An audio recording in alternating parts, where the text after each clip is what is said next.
Parmenas Radio presenta Biblioteca Jurídica con el Dr. Miguel Ángel Ortiz. Buenos días, señoras y señores, sean ustedes bienvenidos a Desde la Biblioteca de Miguel Ángel Ortiz Cabrera. Estamos en parmenasradio.org. Bueno, y tal como se ha acostumbrado últimamente, también nos pueden hacer el favor de ver la emisión, el programa, a través de la plataforma de YouTube, en donde don Agustín nos hace el favor de subirla los jueves en la tarde-noche para que quede a su disposición, o bien los viernes a las 11 de la mañana en la plataforma de Parmenas Centro de Estudios. Y aquí estamos a sus órdenes. Si esto es así, vamos a empezar. Tengo para el día de hoy 3 temas que espero sean de su interés, que han llamado mi atención y espero que sea de su agrado. Bueno, el primero, Marín a casa. Segundo, la caravana sigue aunque los perros ladren. Tercero, incendio en 2 refinerías en Arabia Saudita.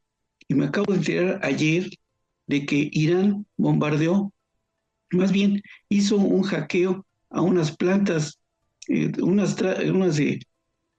pues son plantas de agua de Estados Unidos, y con ese hackeo pues inutilizó 7 estados de la República de Estados Unidos. Entonces, al no responder las computadoras, se armó un pequeño, gran problema. Y vamos a empezar. Bueno, fíjense que vi una nota periodística en donde resulta que el señor Mario Marín Torres ya regresó otra vez a su casa como consecuencia que le concedieron un amparo por su estado de salud, y entonces regresa a su casa bajo el esquema de un arresto domiciliario, y esperamos que ahí se siga y que se mejore su salud.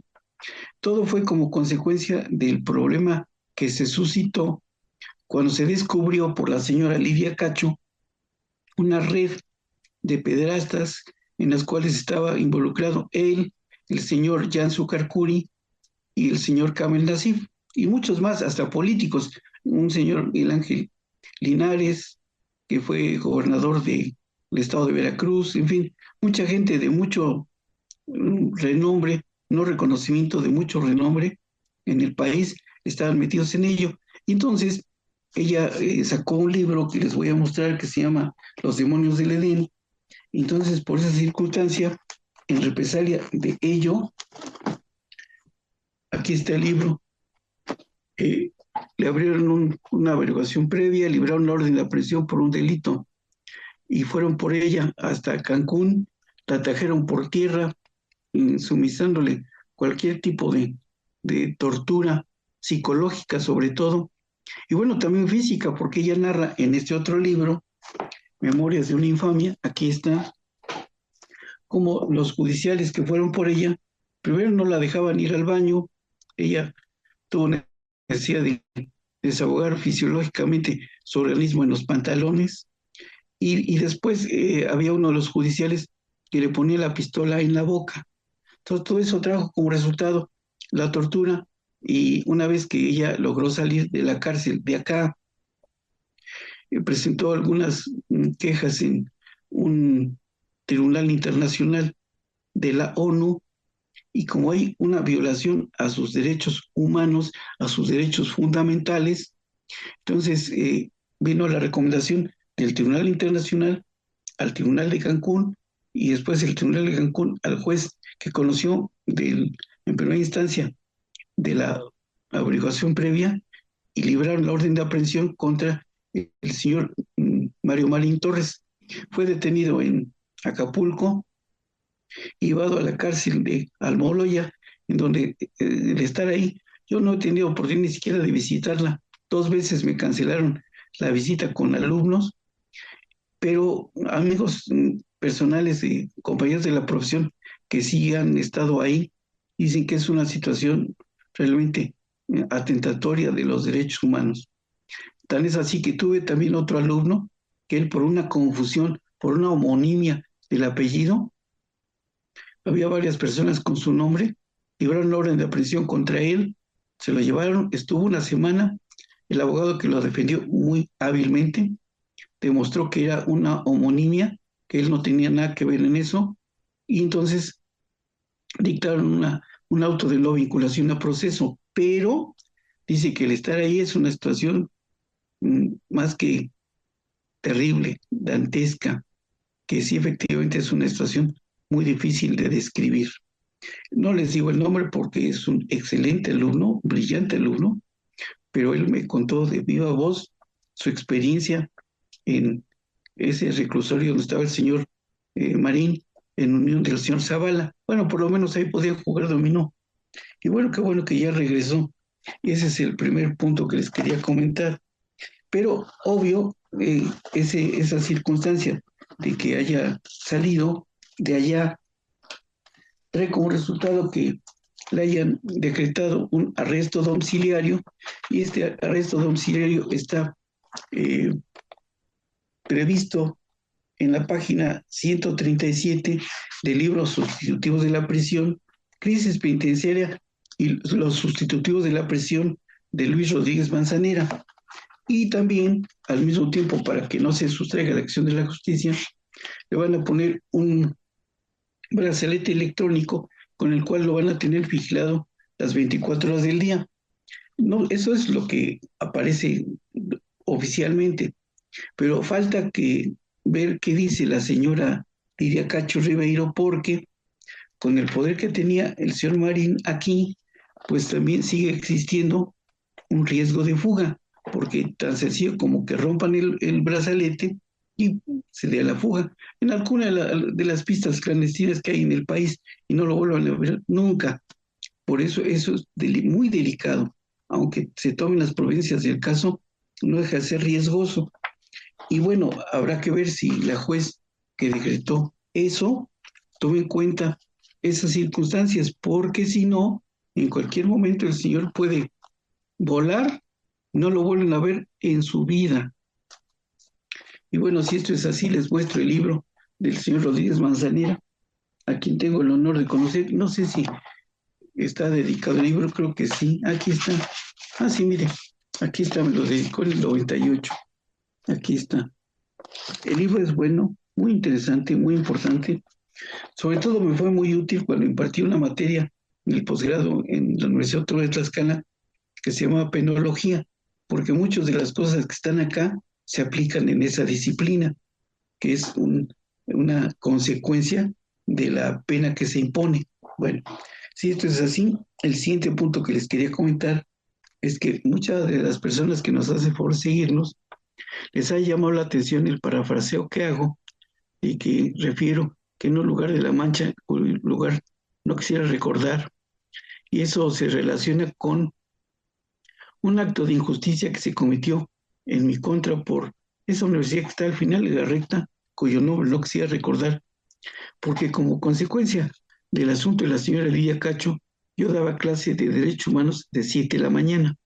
Como fue un escándalo a nivel nacional, al día siguiente llegué a clase y les pregunté a los alumnos, oigan, ¿vieron lo que sucedió con la señora Lidia Cacho? Sí, me contestaron la mayoría de ellos. Bueno, pues eso es una violación a derechos humanos. Ese fue mi pecado. La consecuencia fue, yo acabó la clase, yo me fui a mis otras clases, no tuve mayor problema, pero 2 días después me habla una secretaria de vicerrectoría que fuera yo de inmediato. Fui pensando en que había alguna situación positiva. Llegué y me dijo, pase usted con el contador. Bueno, pasé con el contador Ochoa. Me dijo, bueno, pues con la novedad, doctor, que está usted fuera de la universidad. Dije, ah, caray, ¿por qué? No sé, órdenes superiores. Bueno, debe haber alguna causa. Órdenes superiores. Y de ahí no lo sacaba. Le dije, debe haber alguna razón. Y de ahí, no, órdenes superiores. Dije, ok, de acuerdo. Le dije, mire, voy a sacar mis cosas y no quiero volver a saber de esta universidad. Nunca. ¿Por qué? Porque yo ahí fui a dar clase y tengo testigos a los alumnos sábados, domingos en la tarde y tengo testigos en donde los alumnos llevaban hasta a sus novias porque no les creían que tenían clase conmigo, porque el compromiso era que teníamos que acabar el programa de la materia que yo estaba impartiendo. Entonces, así lo hacía. Fui un 12 de diciembre a un examen profesional de un excelente alumno que recuerdo todavía su nombre, Carlos Karim Zazueta, que hoy es doctor en Derecho, y así por el estilo. Entonces yo había consagrado, dedicado gran parte de mi vida. Yo conocí esa universidad desde que se anunció la instalación de ella aquí en el Hotel Mesón del Ángel. Después estuve presente, nos llevaron de la escuela del Colegio Americano de Puebla, donde cursé primaria, secundaria y preparatoria, nos llevaron a la instalación de la primera piedra en los caminos de la escuela. Entonces yo era un convencido de la enseñanza que ahí se prodigaba, hasta que me salieron con esa situación. Posteriormente, y por eso digo que es una situación ingrata, porque un día me encontré, yo ya había entrado a dar clase el doctorado del INACIP en la sede de Campeche, me encontré al rector, al señor Derbez, y lo abordé. Le dije, señor rector, ¿me permite un segundo? Sí, cómo no. Muy amable, muy hipócrita el señor. Y le dije lo que había pasado. Me dijo, no te preocupes, eh, háblame el lunes con mi secretaria que te dé una cita, te reinstalamos y no ha pasado nada. ¿De acuerdo? Ahí me tienes llamando el lunes, nunca me dieron la cita, nunca me tomaron la llamada, llamada tras llamada tras llamada, hasta que un día, después como de 6 meses, me contestaron que no era posible nada, ninguna alternativa, ninguna opción en mi favor, y por lo tanto que dejara de molestar. Ok, como fue una situación injusta, porque fue como consecuencia de haber dicho lo que es del dominio público, una violación a derechos humanos de la señora Lidia Cacho. ¿Sabe qué? Por eso me refiero a la universidad con ese dejo de tristeza o de, sí, de incomodidad en un lugar de La Mancha cuyo lugar no quisiera recordar, porque yo estuve ahí 15 años, así, de testigos tengo a los mismos alumnos que hoy todos son gente muy productiva, gente de gran renombre, pero que ellos no tuvieron en cuenta los esfuerzos que se hicieron con tal de que aquello funcionara como debía ser. En esa época, cuando el coordinador era el doctor Romero Beristain, que está en la gloria dando clase, se llegó a tener en derecho alrededor de 600 alumnos. Para los congresos que había ahí anualmente, venían muchos de nuestros maestros del posgrado y del Instituto de Investigaciones Jurídicas. Ahí vino el doctor Lastra y Lastra, el doctor Rodríguez Mejía, el doctor Floris Margadán. Muchos de nuestros maestros del posgrado vinieron ahí por sugerencia o del doctor Romero Beristain o de su servidor. Por eso no los tomaron en cuenta ellos nunca. Por eso es por lo que digo que es en un lugar que no quisiera recordar. Bueno, lo dejo solamente como un comentario porque, ¿saben qué? Me han preguntado la razón por la cual comenté eso. Y eso, del lugar de La Mancha, cuyo nombre no quisiera recordar, lo tomé de aquí del libro de Quijote de la Mancha que nos hicieron obligación, bueno, nos dieron a leer en tercera secundaria, maestra Felipa Vergara, y aquí está el inicio. Al inicio está aquí, y aquí está el libro del Quijote. Dice, en un lugar de La Mancha, de cuyo no quisiera acordarme, no ha mucho tiempo que vivía un hidalgo de los de la lanza en astillero. Esta es la razón por la cual así lo comento. El siguiente punto que les quería comentar es que relacionado con el asunto del señor Rufo Apple, dice el señor Gómez Montt que no hay pruebas en su contra. Y en retribución, más bien en respuesta de esa aseveración, la Fiscalía General de la República ha aportado 96 datos de prueba, que después van a convertirse en medios de prueba y después en pruebas una vez que se desahoguen. Pero eso me llama mucho la atención porque parece ser, no tengo ningún elemento de juicio porque no he vuelto a saludar al señor Gómez Montt desde hace, no sé, 30 años, a donde lo conocí en esa universidad que les comento que estaba al final de la recta, porque un día vino en sustitución del doctor Moisés Moreno a dar una conferencia, pero por el vocabulario del que hace uso en las entrevistas, me da la impresión de que el señor no se ha actualizado, porque ese concepto de datos de prueba medios de prueba y la incorporación de las pruebas y el desahogo de ellas son propios del sistema acusatorio adversarial. Y por el comentario del señor Gómez Montt se advierte que él se quedó en la noche de los tiempos con el sistema inquisitivo que nos rigió durante tantos años, porque él solamente habla de pruebas en general. Quiere decir que no ha tenido tiempo de ver el avance o el cambio del sistema inquisitivo al sistema acusatorio, que es el que nos rige actualmente. Hay que ponerse a leer para entender esa dinámica. Y si esto es así, el problema está en que él está tratando de utilizar a los medios de comunicación masiva para mover a la opinión popular en favor de su cliente, pero está equivocando porque él debe constreñirse, circunscribirse en el ámbito jurídico, el desahogo de las pruebas, de sus datos de prueba que tiene que tener ante el juzgado del conocimiento, ante el juez de control, no estar litigando el asunto ante los medios de comunicación masiva, porque eso contraviene que la deontología jurídica, y él debe conocer eso, y por eso tengo aquí a la vista estos dos libros de deontología jurídica. Este de Bernardo Pérez Fernández del Castillo, aquí está, que es maestro en la UNAM, él es hermano del doctor Otón Pérez Fernández del Castillo, que fue compañero mío en el ICEF hace 40 años. Y aquí están marcadas muchas cosas. Aquí están muchas, por ejemplo, la que está aquí en la página 57, luego esta otra que está aquí en la página 74, aquí está, el libro aquí está.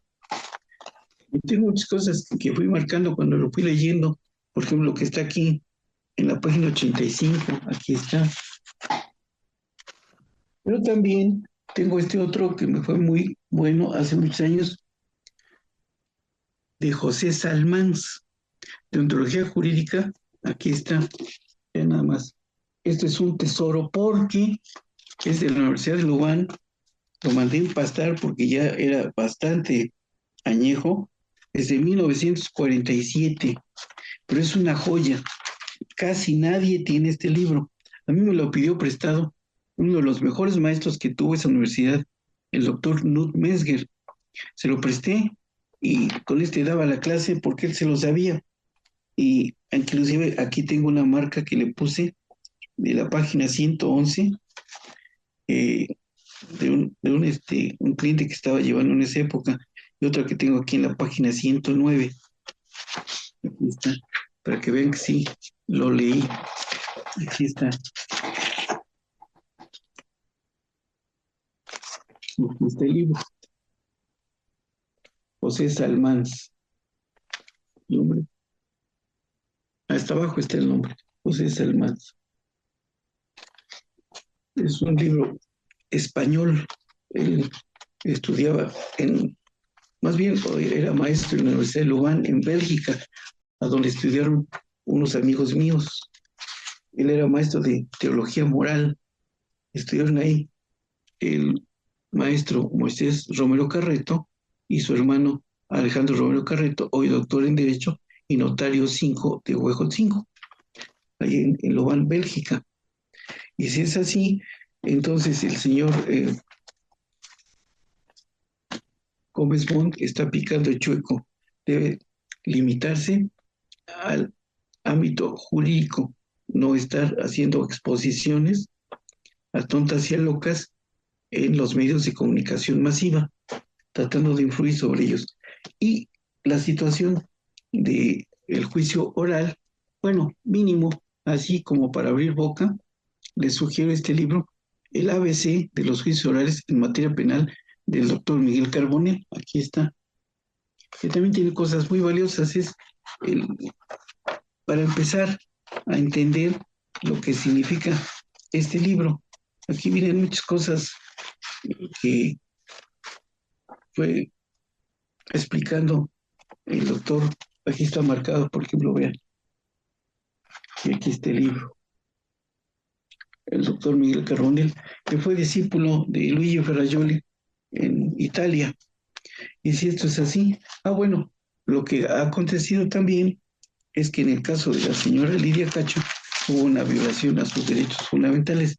Y para comprender ello, tengo como 20 libros de derechos humanos, yo daba esa materia. Pero les voy a mostrar dos que son los más sencillitos. Este que se llama Los derechos humanos al alcance de todos, aquí está, de unos autores, 3 autores muy buenos. Es Tarcisio Navarrete, Salvador Abascal y el Alejandro Laboría. Este libro, que es muy bueno, pero está agotadísimo, resulta que cuando le tocaba al doctor Romero Einstein tocar algunos puntos relacionados con los derechos humanos en la clase que impartía de amparo, me pedía el libro y yo se lo prestaba con mucho gusto. Y una de las cosas, de las grandes virtudes que tenía el doctor Romero Einstein, es que si él me prestaba un libro, yo se lo devolvía. Y si él me pedía el libro, también me lo devolvía. Este fue uno de ellos, se lo presté como 4 veces, 4 cursos, 4 años, pues me lo devolvía. Aquí está. Este otro que me fue muy útil cuando hice la tesis del doctorado de Rodolfo Lara Ponte, Los derechos humanos en el constitucionalismo mexicano. Aquí está. Y también fue, de aquí tomé muchas cosas en el desarrollo de la tesis doctoral. Si esto es así, ya no tengo ninguna otra cosa que contarles. Bueno, solamente mostrarles los libros de la señora Lidia Cacho. Creo que no se los mostré. Este fue a donde ella relató Los demonios del Edén, en la red de pederastia que había en el país. Aquí están todos los grandes. Fue haciendo muchas investigaciones ella y tomando y escribiendo. Y aquí sale todo esto, tomándolo de viva voz de gente que ella entrevistó y que le narró todas las pilladas o todas las situaciones de desventura que les ocasionaban esos señores que deben haber estado un poquito mal no les subía el agua al tinaco, por eso como tiene ese tipo de errores. Ven, aquí está de parte de las entrevistas. Y eso generó, cuando ella salió de la cárcel, aquí este libro, aquí está. Y en la página, ahorita les digo, 146, aquí comenta cómo en esa universidad que había un periódico que se llama La Catarina, cómo lo cerraron por esa situación, porque empezaron a escribir sobre cosas de la señora Lidia Cacho. Y fue por orden del rector, que en esa época fungía, que no tenía ningún interés en la universidad. Él se dedicaba a sus libros y puso una persona que era hijo de un vicerrector a que administrara la universidad. Él se dedicaba a lo suyo. Y les digo el nombre, el señor Pedro Ángel Palou Jr., no el papá, porque el papá era un hombre muy talentoso, a quien tuve el gusto de conocer. Y aquí está, cuando a varios acá, dice aquí, durante los meses subsiguientes, la y los académicos más notables de esta universidad y de la UAP han sido perseguidos y amedrentados por pronunciarse exigiendo la renuncia de Marín. Yo no hablé de la renuncia del señor Marín, solamente me limité a decir que había sido una violación a los derechos humanos, derechos fundamentales de la señora Lidia Cacho Ribeiro. Está en la página 146. Aquí está. Les muestro, aquí está.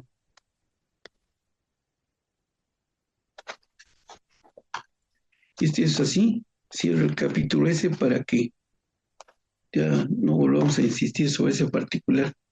Y si es así, ya no tengo ninguna otra cosa que comentar, excepto dar las gracias por la gentileza y el favor de su atención, solamente con una súplica, que tenga la bondad de ponerle like o me gusta, de tal manera que don Agustín pueda tener o cuantificar las personas que nos hacen favor de seguirnos semana a semana a través de parmenasradio.org o bien en la plataforma de YouTube los jueves en la tarde-noche, es donde don Agustín sube esta emisión. Muchas gracias, buenos días, buenas tardes, buen provecho, hasta la próxima. Parmenas Radio presentó Biblioteca Jurídica con el doctor Miguel Ángel Ortiz.